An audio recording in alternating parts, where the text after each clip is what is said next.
आदरणीय पद्मश्री श्रीमती संतोष जी यादव, विदर्भ प्रांत के माननीय संघचालक जी, नागपुर महानगर के माननीय संघचालक जी, नागपुर महानगर के माननीय सहसंघचालक जी, श्रद्धेय संतवृंद, उपस्थित नागरिक सज्जन, माता भगिनी एवं आत्मीय स्वयंसेवक बंधु,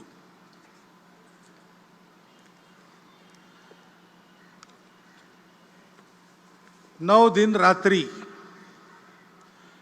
शक्ति की उपासना करने के पश्चात विजय के साथ उदित होने वाली आश्विन शुक्ल दशमी के दिन हम अपने इस विजयादशमी उत्सव को संपन्न करने के लिए यहाँ पर उपस्थित हैं। शक्ति सारी बातों का आधार है। शक्ति शांति का भी आधार है। शुभ कामों को करने के लिए भी शक्ति चाहिए।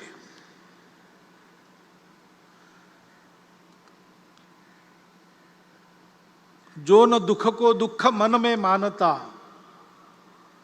धूल सुख की खोज की ना छानता, मोह आकर्षण भरे इस विश्व में राह अपने ध्येय की पहचानता,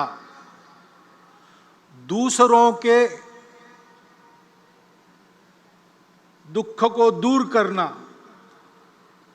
उसके लिए विष भी पीना जिसको स्वीकार है, ऐसे व्यक्ति को भी साधना के द्वारा शक्ति का अर्जन करना पड़ता है, क्योंकि साधना ही मुक्ति का शुभ द्वार है। शक्ति भी तो शांति का ही आधार है।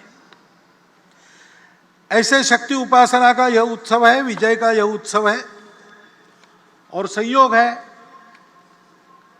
कि उसमें प्रमुख अतिथि के नाते उपस्थित श्रीमती संतोष यादव जी उसी शक्ति का, ऊर्जा का, चैतन्य का प्रतिनिधित्व करने वाली है।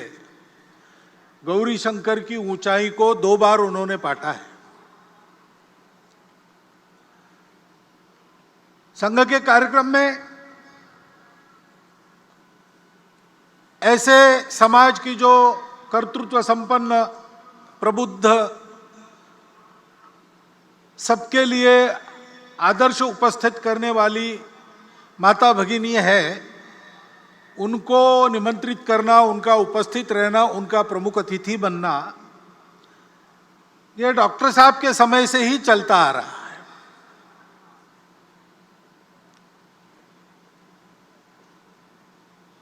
श्रीमती अनुसुयाबाई काले हमारे कार्यक्रम में आ चुकी है। उस समय भारतीय महिला परिषद, इंडियन वुमेन्स कॉन्फ्रेंस की उस समय की अध्यक्षा राजकुमारी अमृत कौर भी यहाँ के शिविर में आ चुकी है। दिसंबर 34 में शिविर हुआ था, उसमें भी अध्यक्षता ऐसी एक महिला ने की थी, और तब से चलता आ रहा है। इमरजेंसी के बाद अकोला शहर के भी एक उत्सव की अध्यक्षा, मैं वहाँ प्रचारक था उस समय, तो कुमुत्ताई रांगणेकर जी, औरंगाबाद की रहने वाली, उन्होंने विजयादशमी उत्सव का प्रमुख अतिथि पद भूषित किया था। क्योंकि संपूर्ण समाज को संगठित करना है, तो समाज तो दोनों से बनता है। हमारे यहां यह दृष्टि है, पुरुष श्रेष्ठ की महिला श्रेष्ठ, ऐसा वाद हम नहीं करते, क्योंकि हम ये जानते हैं कि दोनों के बिना समाज नहीं बनता, दोनों के बिना सृष्टि नहीं होती। ये दोनों परस्पर पूरक है। ये हमारी भारतीय दृष्टि है। दोनों का काम है और दोनों का काम परस्पर पूरक है। इसलिए व्यक्ति निर्माण का काम करने वाली शाखाएं तो संघ की अलग, राष्ट्र सेविका समिति की अलग, महिलाओं के लिए उनकी चलती है, पुरुषों के लिए हमारी चलती है। लेकिन समाज के बाकी सारे कामों में पुरुष महिला एकत्र मिलकर काम करते हैं, यह चलते आ रहा है। डॉक्टर साहब के समय की जो परिस्थिति थी, उस समय व्यक्ति निर्माण के काम के लिए 2 संगठन हो गए, लेकिन बाकी सभी कामों में सब मिलकर काम करते हैं, क्योंकि ये पूरकता की दृष्टि है। संपूर्ण समाज का संगठन करना है तो संख्या की दृष्टि से आधा भाग हमारे समाज का मातृशक्ति का है, उसकी उपेक्षा नहीं की जा सकती। उनको भी सशक्त करना पड़ेगा।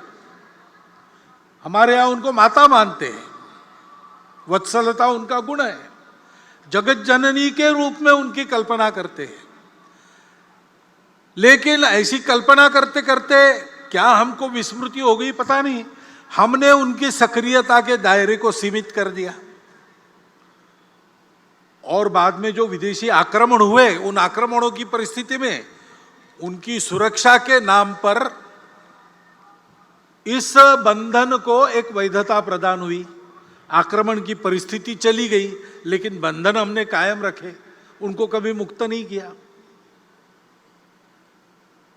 उनको जगत जननी मानना ठीक है, लेकिन इसका मतलब उनको पूजा घर में हम बंद करके रखे, बाहर ना आने दे, यह ठीक नहीं है। एक तो उनको जगत जननी मान के पूजा घर में बंद करते, अथवा द्वितीय दर्जे का मानकर घर में बंद करके रख देते। ये दोनों अतिवादिताओं को छोड़कर मातृशक्ति को सशक्त बनाना, प्रबुद्ध बनाना, उनको बराबरी के अधिकार से सार्वजनिक कार्यों में, परिवार के कार्यों में सर्वत्र निर्णय की स्वतंत्रता और निर्णय में बराबरी की साझेदारी देते हुए सक्रिय करना, इसकी आवश्यकता है। 2017 में विविध संगठनों में काम करने वाली और हमारी महिला कार्यकर्ताओं ने सारे भारत का एक बहुत बड़ा मातृशक्ति का सर्वे किया था। सब प्रकार की महिलाएं उसमें उन्होंने सर्वे में ली थी, यानी सन्यासिनियों से लेकर तो बड़े बड़े उद्योग चलाने वाली महिलाओं तक सबको उसमें लिया था। भारतवर्ष में महिलाओं का इतना समग्र सर्वेक्षण ये पहली बार हुआ है। वो सर्वे प्रसिद्ध भी हुआ, उस सर्वे को सरकार के पास भी दिया गया। दिल्ली में ही उसका लोकार्पण निर्मला जी सीतारामन जी के हस्ते हाथ में हुआ था, मैं था वहां पर। उस सर्वे के निष्कर्ष भी यही है, जो सब पुरुष कर सकता है मातृशक्ति कर सकती है। मातृशक्ति जो सब कर सकती है, वो सब काम पुरुष नहीं कर सकते, इतनी उनकी शक्ति है। और इसलिए उनको इस प्रकार प्रबुद्ध बनाना, सशक्त बनाना, उनका सशक्तिकरण करना, उनको काम करने की स्वतंत्रता देना और कार्यों में बराबरी की सहभागिता देना। दुनिया भर में जो व्यक्तिवादी और स्त्री मुक्तिवादी आंदोलन चलते हैं, उनके 5वें फेज के बाद अब 6वां फेज चल रहा है, उसमें वो भी अपने दृष्टिकोण को अनुभवों से मोड़कर इसी रास्ते पर आ रहे हैं। और इसलिए उस मातृशक्ति के जागरण का महत्वपूर्ण काम अपने परिवार से प्रारंभ करते हुए सार्वजनिक कार्यों में, संगठन संस्थाओं में भी उसको लागू करते हुए हमको समाज के पास ले जाना पड़ेगा, क्योंकि बिना उनके सहभाग से पूर्ण समाज की संगठित शक्ति खड़ी नहीं होगी। और पूर्ण समाज की संगठित शक्ति जब काम करने लगेगी, तब अपने देश के नवोत्थान के सारे प्रयास पूर्ण सफल होंगे, तब तक नहीं होंगे। आज हम उस नवोत्थान की आहट देख रहे हैं। हमारी प्रतिष्ठा दुनिया में बढ़ गई है, हमारी विश्वासार्हता बढ़ गई है। जिस प्रकार से हमने श्रीलंका के संकट में उसकी सहायता की, यूक्रेन के भूमि पर अमेरिका और रशिया की जो लड़ाई हो रही है, उसमें अपने देश के हित को ध्यान में रखते हुए और जागतिक मानवता के हित को भी कम न करते हुए जिस प्रकार की भूमिका हमने रखी, हमारी बात सुनी जा रही है, हमारा वजन बढ़ रहा है, हमको बड़ा आनंद होता है। राष्ट्रीय सुरक्षा के मामले में हम उत्तरोत्तर सफल होते चले जा रहे हैं और स्वावलंबी होते चले जा रहे हैं। कोरोना की विपदा से बाहर आने के बाद अब हमारी अर्थव्यवस्था धीरे धीरे पूर्व स्थिति पर आ रही है और वो आगे जाएगी, ऐसी भविष्यवाणी दुनिया के सभी अर्थतज्ञ कर रहे हैं। खेल के क्षेत्र में भी नीतियों में जो अच्छा परिवर्तन आया है वो तो है ही, लेकिन हमारे खिलाड़ी ओलंपिक्स में और पैरा ओलंपिक्स में भी अपनी कर्तृत्व को दिखा रहे, विजय प्राप्त करके देश का नाम रोशन कर रहे। अभिमान से हमारा सीना फूल जाता है। अभी अभी दिल्ली में कर्तव्य पथ का उद्घाटन हुआ, लोकार्पण हुआ। उसमें प्रधानमंत्री जी के भाषण में उन्होंने अपने देश के नवोत्थान के इस उदय काल के दृश्य को स्पष्ट किया है। सांस्कृतिक प्रतीक, आर्थिक प्रगति के प्रतीक, हमारे देश के स्वाभिमान के प्रतीक, स्वतंत्रता के लिए जिन्होंने अपना प्राणार्पण किया, उनके गौरव के प्रतीक कैसे कैसे खड़े हो रहे, उसके पीछे अपने समाज का कर्तृत्व कैसे दौड़ रहा है, इस सारा वर्णन आपने भी सुना है। इस नवोत्थान की आहट को सुनकर हम भी प्रसन्न होते हैं और हम भी कदम से कदम मिलाकर आगे बढ़ने की इच्छा करते हैं। लेकिन इस दिशा में आगे बढ़ना है तो आत्मनिर्भर, ऐसा शब्द उपयोग करते हैं हम। आत्मनिर्भर भारत की आहट हो रही है, लेकिन हमारी आत्मा क्या है उसकी स्पष्ट जानकारी चाहिए, गोलमोल नहीं चलेगा। क्योंकि आत्मनिर्भरता के पथ का प्रकाश वो आत्मा ही देती है। तो हम क्या है, हमारी आत्मा क्या है, इसकी जानकारी स्पष्ट, और शासन, प्रशासन, समाज, नेतृत्व, कार्यकर्ता, इन सब में समान प्रकार की होनी चाहिए। ऐसा होने से हमारा पथ स्पष्ट होता है। क्योंकि ये प्रगति का पथ सीधा तो नहीं होता है, कोई भी पथ सीधा नहीं होता है, क्योंकि उसको परिस्थिति से जाना पड़ता है और परिस्थिति जैसी है वैसा ही जाना पड़ता है। यहां से मैं निकलूंगा उत्तर दिशा में जाने के लिए, डॉक्टर हेडगेवार भवन कार्यक्रम के बाद मुझे जाना है, लेकिन मुझे जाना पड़ेगा पहले दक्षिण में, बाद में मैं पश्चिम की ओर मुड़ूंगा और फिर उत्तर की ओर जाऊंगा, क्योंकि रास्ता वैसा है। तो ये लचीलापन तो रखना पड़ता है। मुझे उत्तर में जाना है, बीच में पहाड़ हो, खाई हो, कुछ भी हो, मैं दिशा नहीं बदलूंगा। ऐसा करेंगे तो संकट में पड़ जाएंगे, कदाचित पहुंच नहीं सकेंगे। तो रास्ता निकालने वालों को लचीलापन धारण करना पड़ता है, लेकिन लचीलेपन की मर्यादा भी ध्यान में तब आती है जब अपने स्व की, अपने आत्मा की ये जानकारी, ये कल्पना अपनी स्पष्ट हो और सबकी समान हो। क्योंकि सबकी समान कल्पना ऐसी होने के बाद एक विश्वास रहता है। उस विश्वास के कारण आपसी समझदारी बनती है, लचीलेपन के कारण अविश्वास नहीं आता है। तो परस्पर समझदारी, विश्वास का भी वातावरण बनता है। और जिनको लचीला होना पड़ता है उनको कितना लचीला होना है और कितना नहीं होना है, पैर कहां पक्के जमाने हैं और शाखा पल्लव कैसे कैसे हवा में मोड़ने हैं, इसकी समझदारी प्राप्त होती है। तो उसके कारण संपूर्ण समाज में एक सहचित्तता का वातावरण बनता है और उस सहचित्तता के कारण प्रगति होती है। प्रत्येक व्यक्ति के और सामूहिक रूप से हमारे समाज के राष्ट्रीय चरित्र का ये महत्व का घटक है, सहचित्तता। इसलिए हमारे संगठन मंत्र में उसको स्थान है। समानो मंत्र समिति समानी, समानम मनः सहचित्तमेषाम, समानम मंत्र अभिमंत्रमेवा। सब समान कहा है, चित्त अलग अलग हो सकता है, इसलिए वहां साथ मिलकर चलने का निश्चय यानी सहचित्तता, इसको बताया है। उस सहचित्तता के वातावरण में सबको साथ लेकर हमको चलना है। और जैसा मैंने कहा, चलना है तो चलते समय कठिनाई आती है, बाधाएं आती है। दो प्रकार की बातों से साधारणतः सावधान रहना पड़ता है। पहली बाधा तो हम खुद रहते हैं। गतानुगतिकता स्वभाव की वो बाधा उत्पन्न करती है। रूढ़ि प्रियता के कारण वो बाधा आती है।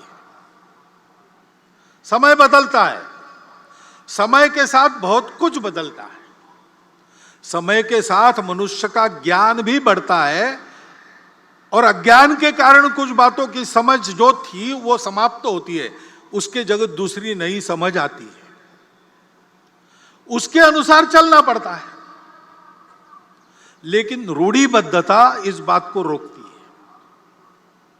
और उसके अनुसार चलना तो है, लेकिन बदलकर चलने के चक्कर में बहुत कुछ पहले अनुभव से जो चलते आ रहा है उसमें जो शाश्वत होता है, जैसे हमारी अतिथि महोदया ने बार बार सनातन संस्कृति का उल्लेख किया, वो जो सनातन शाश्वत संस्कृति के मूल्य है उनको छोड़ने से काम नहीं चलता। उसी बुनियाद पर नया युगानुकूल देशानुकूल प्रतिमानक कौन सा होगा, ऐसा विचार करके चलना पड़ता है। तो नित्य नूतन होना पड़ता है, लेकिन चिर पुरातन भी रहना पड़ता है। सनातन और नित्य नूतन ये साथ चलते हैं। बिना सनातन के नित्य नूतनता भटका देती है, कटी पतंग हो जाती है। और बिना नूतनता के, वो अंग्रेजी कविता प्रसिद्ध है,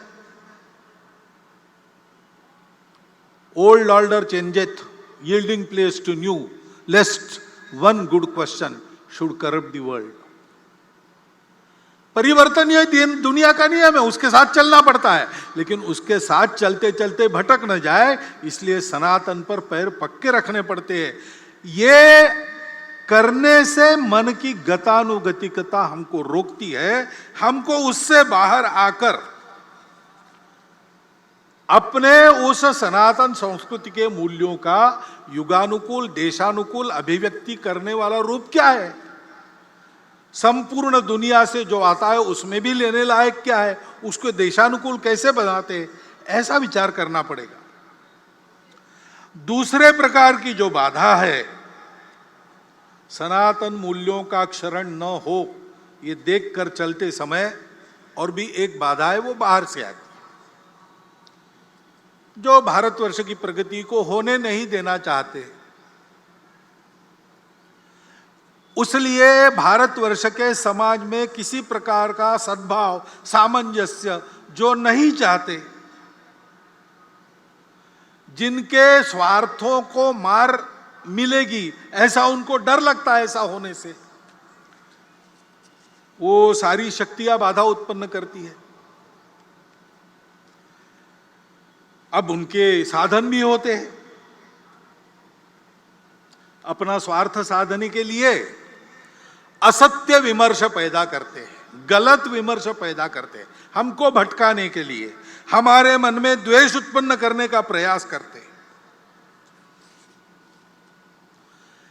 हमारे बीच दूरियां बढ़ाने का प्रयास करते हैं। ऐसे सतत उनके प्रयास चलते हैं जिससे इस देश में एक आतंक का वातावरण हो, कलह बढ़े, देश में एक प्रकार से अराजकता हो जाए, नियम कानून के प्रति सम्मान न रहे, किसी को और कोई बंधन न रहे, डर न रहे, अनुशासन न रहे। इस प्रकार की कार्रवाइयां उनकी चलती रही है, वर्णन करने का जरूरत नहीं, हम सबको पता है, हम सब उसको अनुभव कर रहे हैं। और हम उनको पैठ दे इसलिए वो हमसे नजदीकी जताते हैं, जाति के नाम पर, पंथ संप्रदाय के नाम पर, अपने निहित स्वार्थों के नाम पर भी हमारे हमदर्द बनकर आते हैं। उनके इस चंगुल में फंसना नहीं। राष्ट्र विरोधी ऐसी बातों का निर्भयतापूर्वक और निर्मोही होकर अपने पराये का विचार न करते हुए हमको निषेध ही करना पड़ेगा, प्रतिकार भी करना पड़ेगा। शासन प्रशासन इनको नियंत्रित या निर्मूल करने का जो प्रयास करता है उसमें उनके सहयोगी बनना पड़ेगा। ये कार्रवाइयां चल रही है, भोलेपन से समाज उसमें फंसे नहीं। एक बहुत पुराना मराठी भावगीत मुझे याद आता है, शायद लता जी ने ही गाया है। उसमें यह कहा गया है, वाढवीत भेद भावा दुष्टतोचा फिरतो कावा। भेद भावों को बढ़ाते हुए दुष्टता अपने छल कपट कर रही है। गाठुनिया भोळ्या जीवा अंधारात घालील घाव। अंधेरे में आघात करेंगे लोगों के भोलेपन का लाभ उठाकर। चित्त नित्य सावध ठेवा, नित्य सावधान रहो। एक लक्ष्य लाओ न डोळे, एक लक्ष्य के तरफ अपनी नजर गड़ा के रखो। उस लक्ष्य का भान रख के सावधान रहो। वो लक्ष्य क्या है? स्वाभाविक है, भारत का परम वैभव यही अपना लक्ष्य है। और इस लक्ष्य के लिए इस प्रकार सजगता से समाज का सबल और सफल सहयोग आवश्यक है। क्योंकि परिवर्तन आता है, परिवर्तन लाने वाले उपकरण रहते हैं, शासन है, प्रशासन है, समाज में तरह तरह के संगठन हैं, संस्थाएं हैं, एनजीओ काम करती है। लेकिन इन सबकी यशस्विता समाज का जब तक उनको समर्थन मिलता नहीं, समाज में जब तक वो परिवर्तन आता नहीं, तब तक ये सफल नहीं होती। कई इसके उदाहरण हैं। अब कई बार हम लोग मातृभाषा माध्यम, हमारे बच्चे अपनी भाषा को भूल रहे, आजकल लोगों को समझ में नहीं था, तकरार करते, ये भी कहते हैं नीति में चाहिए, नीति में चाहिए। अब नई शिक्षा नीति आई, उसके तहत उच्च शिक्षा तक धीरे धीरे मातृभाषाओं का आगमन हो रहा है। आगे चल के लागू हो जाएगा, पुस्तकें भी तैयार हो जाएगी, पढ़ाने वाले भी तैयार हो जाएंगे। लेकिन क्या हम अपने बच्चों को मातृभाषा माध्यम में पढ़ाने के लिए भेजते हैं? कि एक जो मिथक चलता है, करियर के लिए अंग्रेजी आवश्यक है। करियर के लिए अंग्रेजी आवश्यक नहीं है। मैं अकेला ये नहीं कहता हूं। पुणे में एक प्रदीप लोखंडे जी है, सप्रेम नमस्कार विनंती विशेष, ऐसा उनका नाम पड़ा है। क्योंकि उनकी एडवर्टाइजमेंट एजेंसी थी, तो मार्केट सर्वे करने के लिए वो हर गांव के सरपंच कोतवाल को पत्र भेजते थे कि आपके यहाँ बाजार है क्या, उस बाजार में लोग क्या खरीदते हैं क्या नहीं खरीदते, उनसे जानकारी लेते थे। उनका डाटा इतना समग्र और पूर्ण है कि उस समय महाराष्ट्र सरकार भी उनसे डाटा लेती थी अगर आवश्यकता पड़ी तो। उन्होंने 6वीं क्लास में स्कूल छोड़ दिया था और वो पुणे में आके एक छापखाने में काम करने लगे। करते करते उन्होंने अपनी शिक्षा भी की, बीकॉम हुए, अपनी एडवर्टाइजमेंट एजेंसी निकाली और इतने बड़े हो गए। वो मुझे मिले थे, वो भी यही बता रहे थे। वो कह रहे थे, भागवत जी आप भाषण करते हो तो बड़ा प्रकाशित वगैरह होता है, तो आप एक बात कहो भाषण में, ये बताओ कि अंग्रेजी करियर के लिए आवश्यक नहीं है। करियर जिससे बनता है वो बातें अलग होती है। और आज देखेंगे तो मूर्धन्य अपने देश के जिस क्षेत्र में जितने व्यक्ति है, लगभग सब लोग 80% मैट्रिक तक तो मातृभाषा में ही पढ़े। ऐसा होने के बाद भी और शासन की नीतियां इस ओर आने के बाद भी अगर हम अपने बच्चों को मातृभाषा में पढ़ाने वाले स्कूलों में नहीं भेजेंगे तो क्या वो नीति यशस्वी होगी? और केवल मांग करने से होगा? मातृभाषा की चर्चा तो हम बहुत करते हैं, क्या सब जगह अपने हस्ताक्षर हम अपनी मातृभाषा में करते हैं? क्या हमारे घर पर जो नाम फलक टंगा है, नेम प्लेट, उस पर हमने अपना नाम, अपने कुल का नाम मातृभाषा में लिखा है। अपने घर के कार्य प्रसंगों के निमंत्रण हम भेजते हैं। अपने परिचित मित्र लगभग सब 90% तो भारत के ही होते हैं, रिश्तेदार भी भारत के ही होते हैं।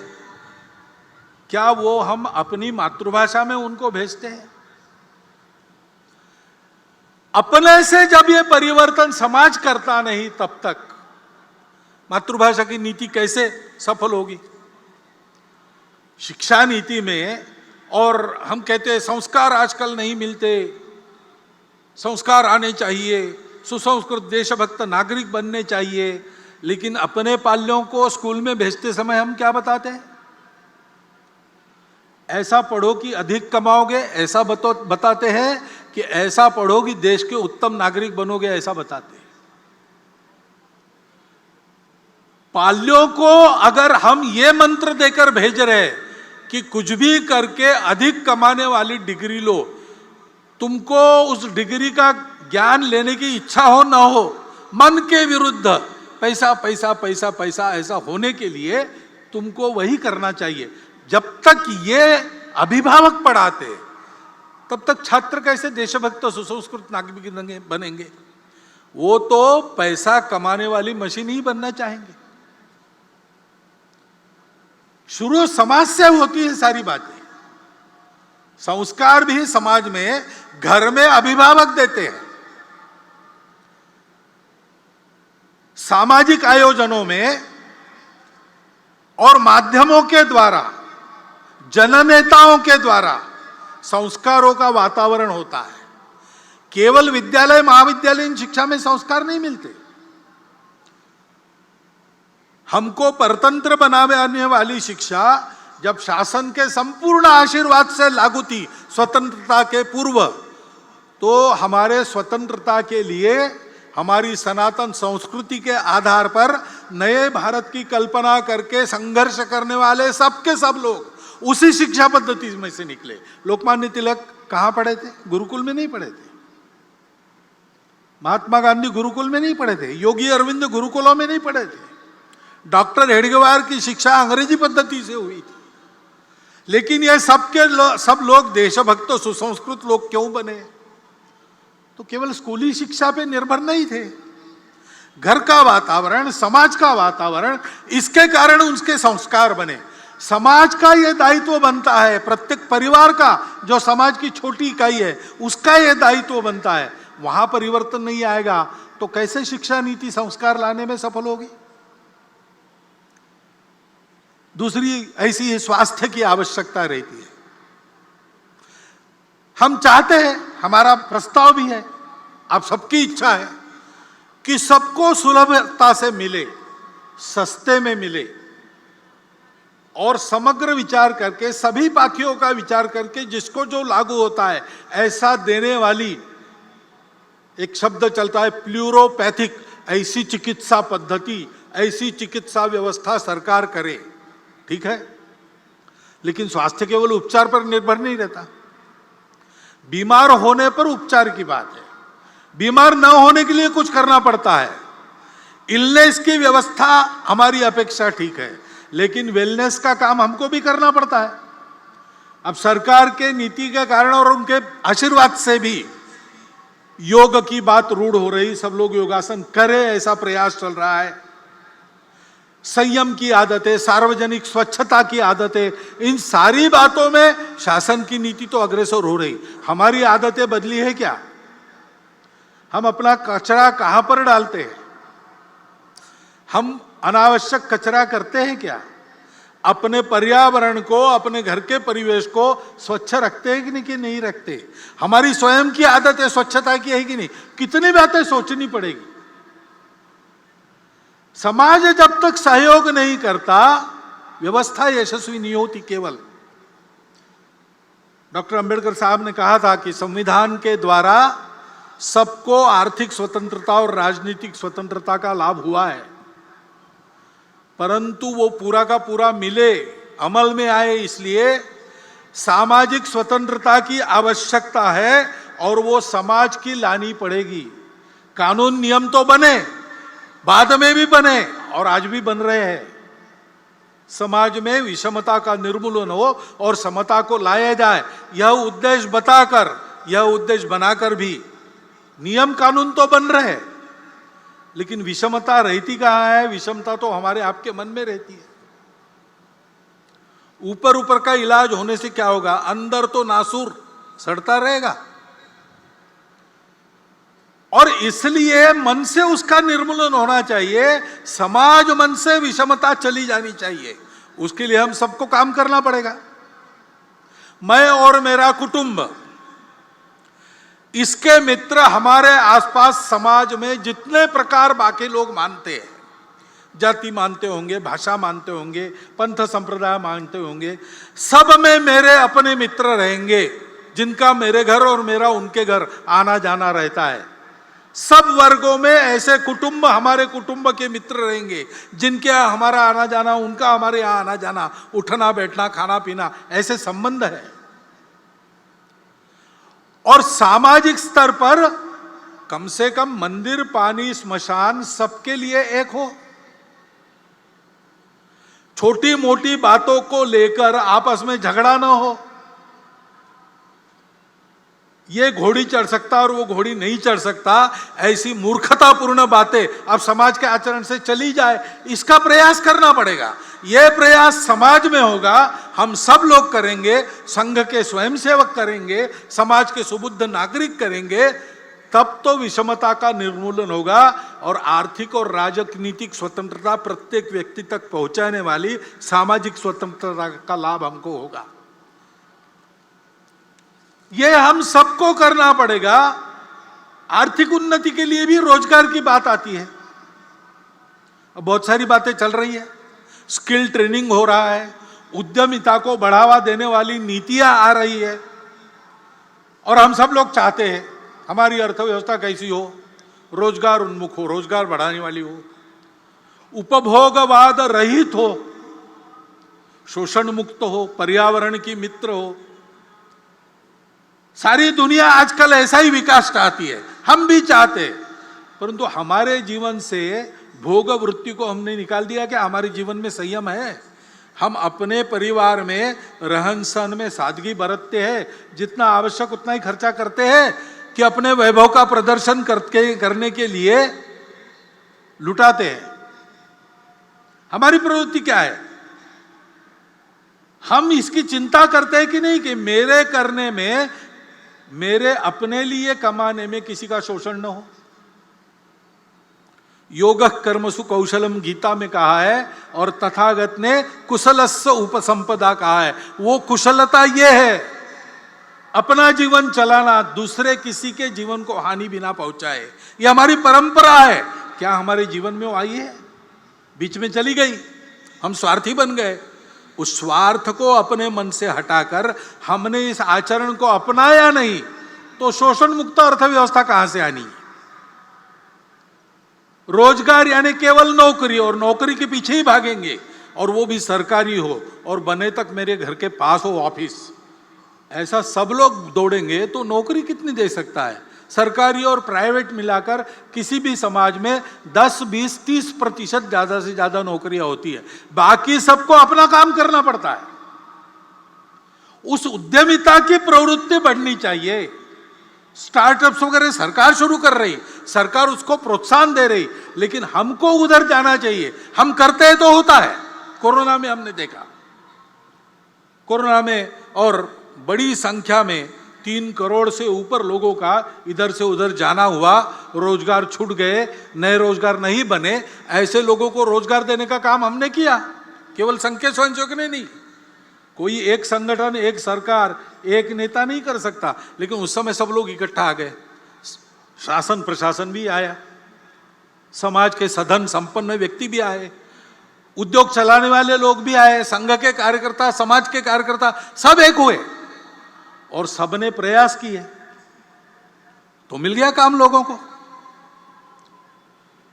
और इस अनुभव से सीखकर जो स्वयंसेवक आर्थिक विषयों को ध्यान देने वाले संगठन में काम करते हैं, उन्होंने बाद में भी ये उपक्रम चलाया समाज के ऐसे सब लोगों को साथ लिया, उनके साथ वो रहे, और एक एक जिला केंद्र पर उस जिला में ही जिनको काम मिल सकता है वहां के तरुणों को ऐसे रोजगार कौन से, उनका प्रशिक्षण और रोजगार देने की बात उन्होंने शुरू की। 350 जिलों में ये काम शुरू हो गया है, सब जिलों में शुरू होगा, और अभी तक बड़ा उल्लेखनीय रोजगार देने का काम उनके द्वारा हुआ है। आंकड़े मेरे पास नहीं है, नहीं तो मैं बताता, लेकिन ये मुझे मालूम है कि 350 जिलों में जिला केंद्र से ये काम शुरू हो गया है। ये हम अगर करेंगे नहीं तो अकेली सरकार और प्रशासन कितना रोजगार बढ़ा सकते? रोजगार लघु उद्योगों में, सहकारिता में, कृषि में सबसे ज्यादा होता है। ये तो अधिकांश सारे समाज के हाथ में है। समाज अगर ध्यान नहीं देता तो ये होता नहीं है। बार बार समाज समाज समाज, ये मैं क्यों कह रहा हूं? सरकार को उसके दायित्व से मुक्त करना मैं नहीं चाहता हूं, और हमको मुक्त नहीं करना है, उस पर नजर रखनी है, ठीक करते हैं कि नहीं अपने दायित्व को पूरा। जनता का यही काम है। परंतु वो अपना दायित्व पूरा करेंगे तो भी अगर समाज नहीं करता तो उनकी बातों का यश नहीं आने वाला, क्योंकि सब बातों का कारण समाज है। उस समाज में ये परिवर्तन लाना पड़ेगा। समाज बड़ा विशाल है, कुछ लोग उससे भी डरते, इतनी बड़ी जनसंख्या है, पहले उसको कम करो नहीं तो कुछ नहीं होगा। यह वाक्य पूर्ण सत्य नहीं है। ये बात सही है, जनसंख्या जितनी ज्यादा उतना बहुत ज्यादा, लेकिन यही एक बात नहीं है, क्योंकि जनसंख्या जैसे एक बोझ के रूप में देखी जा सकती है, वैसे जनसंख्या का ठीक से उपयोग किया तो एक साधन बनता है, एसेट बनता है। आज अपनी इतनी ज्यादा जनसंख्या है तो जैसे उसका वर्णन बोझ के रूप में हो सकता है, वैसे हम ये भी कह सकते हैं कि हम आज डेमोग्राफिक डिविडेंड की स्थिति में है। 57 करोड़ युवाओं की संख्या किसी दुनिया के देश में नहीं है। चीन हमारा पड़ोसी बूढ़ा हो चुका है, हम जवान रहने वाले 30 साल तक।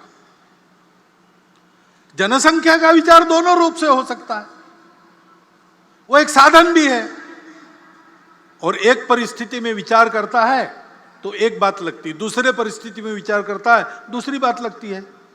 चीन की इतनी ज्यादा जनसंख्या थी, उनको बोझ लगने लगा, उन्होंने एक परिवार में एक संतान और बाद में नहीं संतान, ऐसी नीति अपनाई। बड़े कड़े प्रयास से उन्होंने उसको लागू किया। हुकुमशाह है वहां, डिक्टेटरशिप है, यशस्वी हो गए। लेकिन फिर उनके ध्यान में आ गया अब सब बूढ़े ही बूढ़े हैं, काम करने के लिए जवान कहां से आएंगे? तो अब उन्होंने 2 संतति को प्रोत्साहन देना शुरू कर दिया। हमारे यहां क्या है, हमको भी विचार करना पड़ेगा। हमारा देश 50 वर्षों के बाद कितने लोगों को खिला सकता है? उस समय समाज में काम करने वालों की कितनी संख्या चाहिए? काम न कर सकने वाले उस समय कितने रहेंगे? आज के 57% युवा 50 साल के बाद काम करने की स्थिति में रहेंगे क्या? अपने देश का पर्यावरण कितने लोगों को खिला सकता है, कितने लोगों को झेल सकता है? इतने लोगों के शिक्षा की, स्वास्थ्य की क्या व्यवस्था हम कर सकेंगे? इतने लोग काम करेंगे, रहेंगे भी, क्या क्या करना पड़ेगा? और केवल देश का प्रश्न नहीं है, जन्मदात्री तो माता होती है, वो हमारी मातृशक्ति का सशक्तिकरण हमने कितना किया है? उनका स्वास्थ्य कैसा है? उनको, उनकी इच्छा क्या है, उनकी आवश्यकता क्या है? परिवार की भी आवश्यकता होती है, परिवार का भी विचार क्या है? यह एक समग्र विचार करके एक नीति बनानी पड़ती है।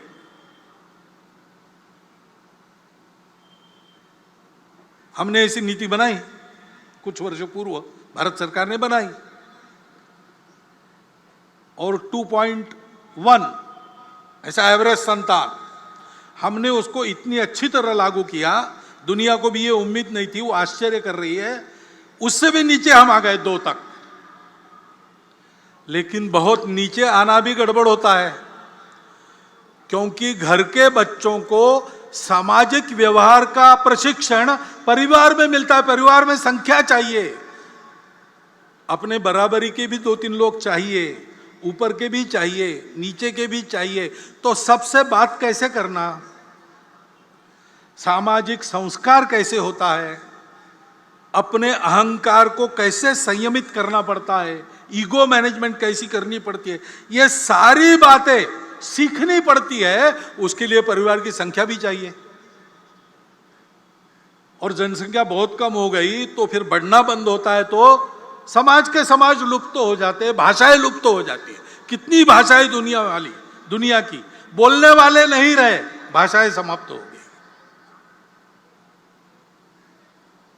और इसलिए ऐसा समग्र विचार करना चाहिए। और ये भी हम देखते हैं कि जनसंख्या में प्रमाण का भी संतुलन चाहिए। हम भुगते हैं, जनसंख्या का असंतुलन हुआ तो 50 साल पहले उसके गंभीर परिणामों को हमने भुगता। और केवल हमारा ऐसा हुआ ऐसा नहीं, आज की तारीख में पूर्व तिमोर नाम का एक नया देश बना, दक्षिण सुदान नाम का नया देश बना, कोसोवो बना। जनसंख्या में पंथ संप्रदाय के प्रमाण में अंतर आने से नए देश बन गए, देश टूट गए।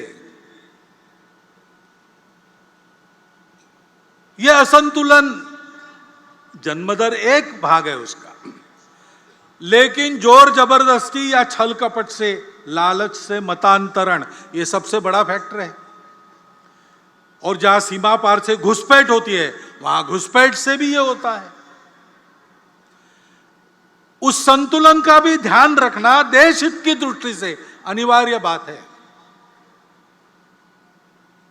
और इसलिए जनसंख्या की एक समग्र नीति बने, वो सब पर समान रूप से लागू हो, एक बार बनने के बाद किसी को छूट न मिले और समाज इसको स्वीकार कर ले। इसलिए उसके लिए मन बनाकर उसको लाया जाए, इसकी आवश्यकता है। क्योंकि फिर से समाज में अगर उसको नहीं माना तो नीति क्या करेगी? समाज स्वीकार करता है, अगर लाभ देने वाली बात है, स्वार्थ की बात है, समाज सहर्ष स्वीकार करता है, उसको लिए समझाना नहीं पड़ता। लाभ दिखता है या 3 साल के बाद, 5 साल के बाद, 10 साल के बाद बच्चों को मिलने वाला है, ये अगर पक्का है, समाज उसको स्वीकार करता है। लेकिन जहां देश के लिए छोड़ना पड़ता है, हमको नहीं मिलेगा किसी और को मिलेगा, जलना बंद करके देना पड़ता है, वहां समाज में सहयोग दिखता है कि प्रतिरोध दिखता है? सवाल बात है। जो ऐसा त्याग करना पड़ता है, जो ऐसी तपस्या करनी पड़ती है, उसको भी समाज स्वीकार करे। इसलिए स्व की जागृति का महत्व है, क्योंकि समाज यानी हम है। एक मैं यहां हूं, लेकिन मेरा समाज, हमारी सबकी एक समान पहचान है। वो हमारी समान पहचान कौन सी है? सौभाग्य से भारतवर्ष में इतनी सारी भाषाएं हैं, इतने सारे पंथ संप्रदाय हैं। विदेशों के आक्रमण के कारण भी कुछ संप्रदाय हमारे यहां बन गए, हमारे ही लोग उस संप्रदाय में हैं। उनकी पूजाएं पंथ संप्रदाय विदेशी है, वो यहां के हैं। कुछ दशकों पूर्वज उनके वही थे जो हमारे। इतने सारे खान पान रीति रिवाज है, इतने प्रांत है, इतने सारे प्रकार है लोगों के, तो स्वार्थ भी अलग अलग हो जाते हैं। फिर भी सदियों से हमारा राष्ट्र जीवन का एक सनातन अक्षुण्ण प्रवाह चला है। भारत का अस्तित्व सदा रहा है, व्यवस्थाओं की भी विविधता रही, राज्य भी अनेक रहे, लेकिन सदैव भारत रहा, भारत एक रहा। पूरे भारत की प्रशस्ति रामायण में है, पूरे भारत की प्रशस्ति बाद के महाभारत में है, पूरे भारत की प्रशस्ति कालिदास में ने भी लिखी है, गुरु नानक देव जी ने, श्रीमद शंकर देव जी ने, सुब्रमण्यम भारती ने, रविन्द्रनाथ टैगोर ने, सब लोगों ने। क्या समय था, कौन सी व्यवस्था थी, राज्य एक थे या अनेक थे, राज्य करने वाले अपने थे या विदेश के थे, बिना इसका विचार किए पूरे भारत का स्तुतिगान गाया है। हमारा देश उस समय से एक देश है, एक राष्ट्र है, क्योंकि इन विविधताओं को स्वीकार करने की बात हमारे समझ में बहुत प्राचीन समय में आ गई। हमारे पूर्वजों ने यह प्राप्त किया सत्य कि सारा अस्तित्व एक की अभिव्यक्ति है। उस एक को जान लो तो कभी फीका न पड़ने वाला शाश्वत सुख प्राप्त होता है, और इसलिए उसको प्राप्त करने के लिए उपभोग को छोड़ के चलना, ऐसा जीवन और वो प्राप्त करना, ये परम लक्ष्य, ऐसा तरीका सब अपना है, क्योंकि सब एक से, मैं जिससे बना हूं, मैं जिसको व्यक्त करता हूं दूसरे जगह, दूसरे रूप में, दूसरे प्रकार से, दूसरे नाम से, दूसरे रूप में, कोई और उसको वही प्रकट करता है, और इसलिए वो दिखता अलग है लेकिन मेरे से अलग नहीं है, वो मैं ही हूं। उसका सुख मेरा सुख, उसका दुख मेरा दुख। ये हमारे पूर्वजों ने पहचाना, संपूर्ण पृथ्वी को एक कुटुंब माना और संपूर्ण विश्व एक घर बने, इस प्रकार का लक्ष्य लेकर जीवन कैसे जीना, इसका आदर्श संपूर्ण दुनिया को देने के लिए एक समन्वय की संस्कृति बनाकर स्व के आधार पर इस राष्ट्र का निर्माण किया। वो संस्कृति, वो हमारे पहचान का पहला आधार है, वो हमारे राष्ट्रीयता का पहला आधार है, जिसको बार बार सनातन सनातन कहा हमारे प्रमुख अतिथि महोदया ने। वह हमारी चलती हुई भारतीय संस्कृति, खान पान, रीति रिवाज वगैरह ऊपर की बात है, आचार धर्म है, वो बदलते रहता है, लेकिन मूल्य समान है, क्योंकि इस सत्य के वो है, वो कोई कल्पना नहीं है, थियरी नहीं है, उस सत्य को साक्षात किया, वो सत्य सदा विद्यमान रहता है। उसके आधार पर हमने कहा कि धर्म से चलो। क्या धर्म है? सत्य, करुणा, शुचिता, तपस, बस 4 बातें। बाकी किसकी पूजा करना, किधर पैर करके सोना, कौन सा कपड़ा पहनना, कब क्या खाना पीना, आचार धर्म है, देश काल परिस्थिति के अनुसार बदलता है। जो चलता है वो रखो, जो बदलना है वो बदलो, परंतु जो भी करोगे, जिस किसी नाम रूप से करोगे, वो सत्य होना चाहिए, सत्य से मेल खाने वाला होना चाहिए, उसमें सबके प्रति करुणा चाहिए, संवेदना चाहिए, अंतर्बाह्य शुचित्व धारण करके तुम ये विचार करोगे तो ये करुणा संभव है, ये सत्य संभव है, और उसके लिए तुमको तपश्चर्या करनी पड़ेगी। ये 4 जिसमें नहीं है, इस 4 में से एक का भी अधिक्षेप या तिरस्कार जिस बात में होता है वो अधर्म है, चाहे वो चलता आया हो। इसलिए अस्पृश्यता अधर्म है, जात पात की विषमता भेद अधर्म है। कहीं भी लिखा हो इसमें सत्य हम सब एक है, इसका अधिक्षेप होता है। इसमें परस्पर संवेदना करुणा का अधिक्षेप होता है, इसमें तन मन की शुचिता का अधिक्षेप होता है, और इसमें तपस की प्रतिष्ठा कम हो जाती है। और कुछ नहीं, बस इतना चाहिए, बाकी आपकी मर्जी, इसके बाहर नहीं जाना। आपको कुछ छोड़ना नहीं पड़ता है, ना आपको अपनी पूजा छोड़नी पड़ती है, ना आपको अपना खान पान रीति रिवाज भेष, इसके इन 4 के अंदर रखो, कुछ नहीं छोड़ना पड़ेगा। सत्य, करुणा, तपस और शुचिता वैश्विक मूल्य है। सारे विश्व में मानव इसी के लिए जाना जाता है, ये नहीं है तो मानव को मानव भी पशु कहता है। इसके आधार पर हमने केवल ये बताया नहीं, सतत जीवन चला है, उस जीवन के आदर्श अपने पूर्वजों ने उपस्थित किए, धर्म के लिए जिए, धर्म के लिए बलिदान हुए। उन पूर्वजों की गौरव गाथाएं हम गाती है, वो हमकी प्रेरित करती है, हम उनके आदर्शों का अनुकरण करते हैं। 75 वर्ष स्वतंत्रता के लिए जिन्होंने अपने बलिदान किए, उनका रोज स्मरण कर रहे हैं आजकल हम। क्यों? वो इस भारत के लिए, उसके इस सनातन संस्कृति के मूल्यों के लिए लड़े, उसके लिए उन्होंने प्राणार्पण किया, उसके रखरखाव के लिए उन्होंने, उसके संवर्धन के लिए उन्होंने पसीना बहाया।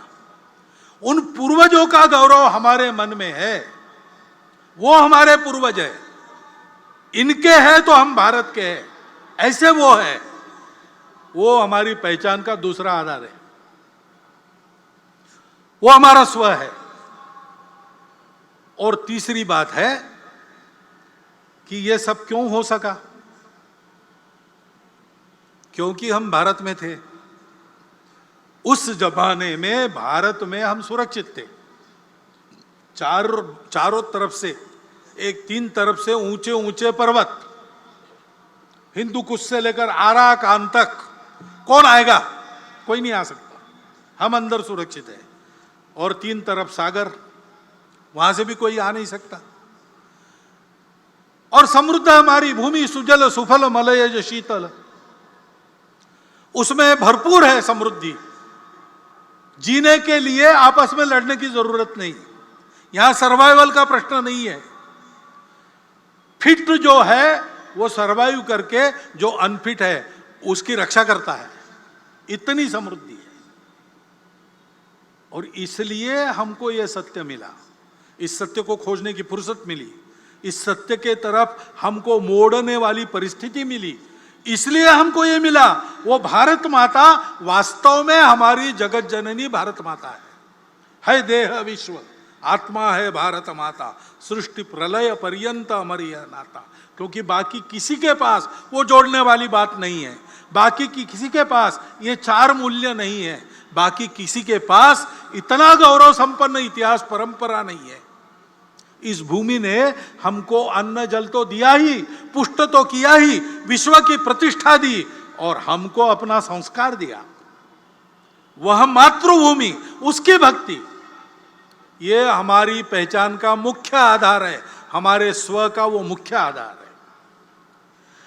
इन बातों को ध्यान में रखना चाहिए। इसके आधार पर समाज की जागृति हो, इसके आधार पर हम आगे बढ़े। इसी को हम हिंदुत्व कहते हैं।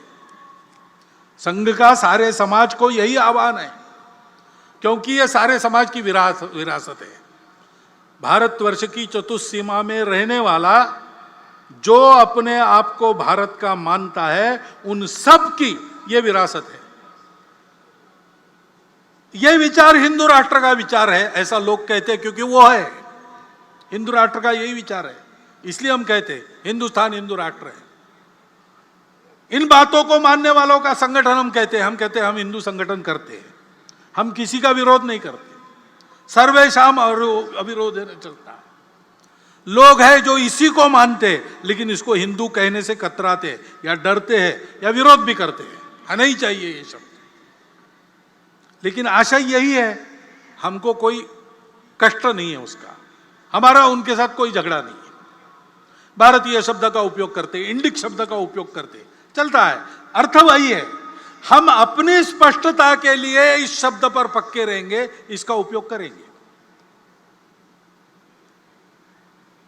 और सत्य, करुणा, शुचिता और तपस के आधार पर संगठित शक्ति का निर्माण करेंगे।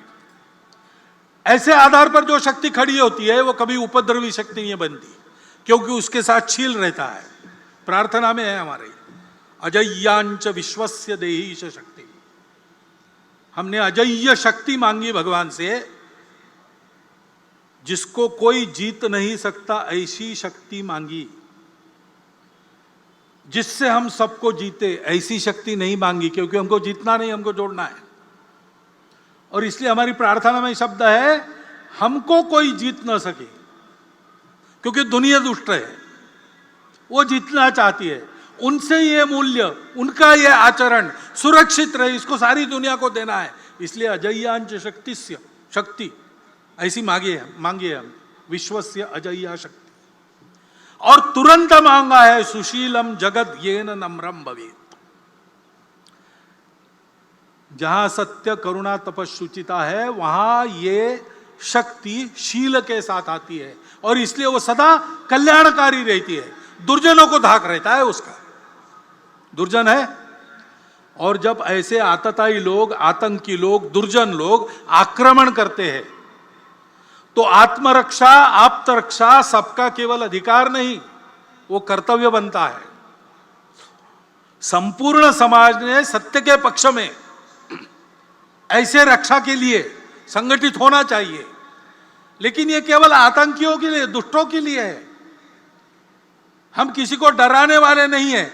ना भय देत काहू को, ना भय जानत आप, ऐसा हिंदू खड़ा करने का हमारा प्रण है। वो काम हम करते हैं। हम विश्व में सर्वत्र और सबके साथ भाईचारा, भद्रता और शांति के पक्ष में हैं, सदा रहे। लेकिन लोग डराते, अरे संघ वाले मारेंगे, अरे हिंदू संगठन होगा ना तो सबको बाहर जाना पड़ेगा। यह हवा फैलाते हैं। ऐसा कुछ डर मन में है, और है इसलिए उसका निराकरण करने की इच्छा मन में लेकर तथाकथित अल्पसंख्यक समाज के कुछ बंधु पिछले वर्षों में हमसे मिलते रहे हैं, और हम भी मिले हैं, हमारे प्रमुख अधिकारी उनसे मिले हैं। आना जाना दोनों चल रहा है। ये कोई परसों नहीं हुआ, ये बहुत पहले से चल रहा है। भाव तो संघ का डॉक्टर साहब के समय से यही है, परंतु प्रत्यक्ष में शुरू हुआ श्री गुरुजी को डॉक्टर जिलानी मिले तब से, और तब से यह क्रम धीरे धीरे बढ़ रहा है।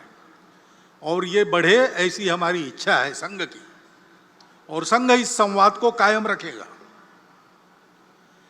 क्योंकि समाज को तोड़ने के प्रयास चल रहे हैं। अब कुछ दिन पहले उधर उदयपुर में, इधर अमरावती में और भी जगह बहुत जघन्य क्रूरता वाली घटनाएं हुई। क्या कारण था, क्या नहीं, उसकी चिकित्सा नहीं करते। जो हुआ वो बहुत क्रूरतापूर्ण हुआ। पूरा समाज विरोध में गया। हमेशा होता नहीं है, लेकिन इस बार मुस्लिमों के भी कुछ प्रमुख लोगों ने इसका विरोध किया, उसको गैर इस्लामिक बताया। अन्याय, असत्य, अत्याचार, आतंक के खिलाफ ऐसे ही खड़ा होना चाहिए, ये अपवाद न रहे। सभी समाजों के सज्जनों को ऐसा मुखर होना चाहिए। हिंदू समाज में ये मुखरता है। ऐसी घटनाएं घटती है तो कोई हिंदू भी आरोपित है, उसका भी निषेध करते, उसके खिलाफ बोलते हैं। कभी कभी गलतफहमी में हमको भी गाली खानी पड़ी है, हमको भी उत्तर देने पड़े। आज हम समाज के विश्वास पात्र है, समाज हमको चाहता है, लेकिन हम ऐसा कुछ करें तो हमारी टांग और कान पकड़ के खींचेगा समाज। हिंदू समाज ऐसा है, सबको ऐसा बनना चाहिए। जो गलत है, कितना भी प्रोवोकेशन हो, कितना भी उकसावा हो, कानून के मर्यादा में रहना चाहिए, संविधान की मर्यादा में रहना चाहिए। अपना आचरण उसके बाहर नहीं जाना चाहिए। वो हम सब ने मिलकर अपने ऊपर लाद लिया अनुशासन है, उसका पालन करना ही चाहिए। नहीं करते तो गलत आचरण है, उसके खिलाफ मुखर होना चाहिए। ये मुखरता समाज का स्वभाव बनना चाहिए। इसके नियंत्रण में सक्रियता और सहयोग समाज का स्वभाव बनना चाहिए। इसकी आवश्यकता है। कानून, संविधान की मर्यादा सबको पालन करनी चाहिए, और उसके अंदर विरोध जताते समय भी अपने बोलने से समाज जुड़ जाए, टूटे नहीं। दिल को किसी के तोड़े मत, श्रद्धा को ठेस न पहुंचाए, इसकी चिंता करनी पड़ेगी, इसका ध्यान रखना पड़ेगा। क्योंकि हम सब लोग दिखते भिन्न हैं, लेकिन हम दिखते अलग है, इसलिए हमारा अलगाव है। हम एक दूसरे के नहीं है, हम भारत से अलग है, हमको अलग चाहिए। ये गलत विचार है। इस गलत विचार का दुख भरा परिणाम हमने देखा है। ऐसा गलत विचार करने के कारण भाई टूटे, धरती खोई, मिटे धर्म संस्थान, ये प्रसंग हुआ। हमको फिर से उस रास्ते से नहीं जाना है। हमको एक रहना है। हमको एक रहना है तो हमको भारत होना है। हम भारत के, हम भारत के पूर्वजों के हम भारत के संस्कृति के हैं, हम भारत के पूर्वजों के हैं। हम चाहे पंथ संप्रदाय से अलग अलग हो, भाषा प्रांत से अलग अलग हो, खान पान रीति रिवाज अलग अलग हो, हम समाज और राष्ट्रीयता के नाते एक है। यही हमारे लिए तारक मंत्र है। ये स्वतंत्रता का 75वां वर्ष है। योगी अरविंद, उनका भी जन्मदिन 15 अगस्त का ही था। तो 15 अगस्त 1947 को उन्होंने एक संदेश दिया। उसमें उन्होंने 5 स्वप्न अपने बताए। पहला स्वप्न था स्वतंत्र अखंड एकात्म भारत। उन्होंने कहा कि स्वतंत्रता मिल गई और अपने संविधान के कारण सारे अलग अलग संस्थान एकत्र होकर एक देश बना, मुझे बड़ा अच्छा लगता है। परंतु पाकिस्तान हुआ, भारत का विभाजन हुआ, इसके कारण हिंदू मुसलमानों की खाई दूर होने के बजाय एक नई शाश्वत राजनीतिक खाई बन गई। ये गलत हो गया। जिस किसी मार्ग से जाना है उस विभाजन को जाना चाहिए, नहीं तो भारत की उन्नति, भारत की प्रगति और शांति और भारत का दुनिया में जो योगदान अपेक्षित है उसके मार्ग में ये सदा बाधा बनता रहेगा। दूसरी बात उन्होंने कही कि विश्व को एक करना मैं चाहता हूं, उसके लिए यूनो वगैरह जैसी संस्थाएं बन गई द्वितीय महायुद्ध के पश्चात। ये अच्छी बात है, वहां जरा न्यायपूर्ण बात होनी चाहिए। भारत को उसको सशक्त करना पड़ेगा। और इसलिए तीसरा स्वप्न, भारत की आध्यात्मिकता का सारे विश्व में सर्व संचरण होना पड़ेगा और विश्व की मानवता पर अतिमानस का अवतरण होना पड़ेगा। यानी मानवता सामान्य रूप से उन्नत होनी पड़ेगी। इन 5 स्वप्नों को वो देखते थे। उन्होंने अपने पत्र में वो लिखा, संदेश में लिखा। और इसलिए कर्तव्य का जो संदेश उन्होंने उसमें लिखा है वो हम सब के लिए अतिशय मननीय और करणीय संदेश है। उसको मैं आपको पढ़ के बताता हूं। मूल अंग्रेजी में है पत्र, वो हिंदी में है, मैं करता हूं और बताता हूं। महर्षि अरविंद कहते हैं, राष्ट्र के इतिहास में ऐसा समय आता है जब नियति उसके सामने ऐसा एक ही कार्य, एक ही लक्ष्य रख देती है जिस पर अन्य सब कुछ, चाहे वह कितना भी उन्नत या उदात्त क्यों न हो, न्योछावर करना ही पड़ता है। हमारी मातृभूमि के लिए अब ऐसा समय आया है जब उसकी सेवा के अतिरिक्त और कुछ भी प्रिय नहीं, जब अन्य सब उसी के लिए प्रयुक्त करना है। यदि आप पढ़ें तो उसी के लिए पढ़ो। शरीर, मन व आत्मा को उसके सेवा के लिए ही प्रशिक्षित करो। अपनी जीविका इसलिए प्राप्त करो कि उसके लिए जीना है। सागर पार विदेशों में इसलिए जाओगे कि वहां से ज्ञान ले आकर उससे उसकी सेवा कर सके। उसके वैभव के लिए काम करो। वह आनंद में रहे इसलिए दुख झेलो। इस एक परामर्श में सब कुछ आ गया। आज का समय देखते हैं तो आज भी हमारे लिए कर्तव्य का यही संदेश है। गांव गांव में सज्जन शक्ति, रोम रोम में भारत भक्ति, यही विजय का महामंत्र है। दसों दिशा से करे प्रयाण, जय जय मेरे देश महान। इस कर्तव्य पथ पर हम सब स्वयं सेवक आगे बढ़े। समाज भी हमारे साथ आगे आए, स्वतंत्र रूप से भी हमारे साथ चल सकता है। हम सब लोग साथ मिलकर चले और परम वैभवी भारत को विश्व गुरु बनाए। इस आवाहन के साथ मैं अपने 4 शब्द समाप्त करता हूं।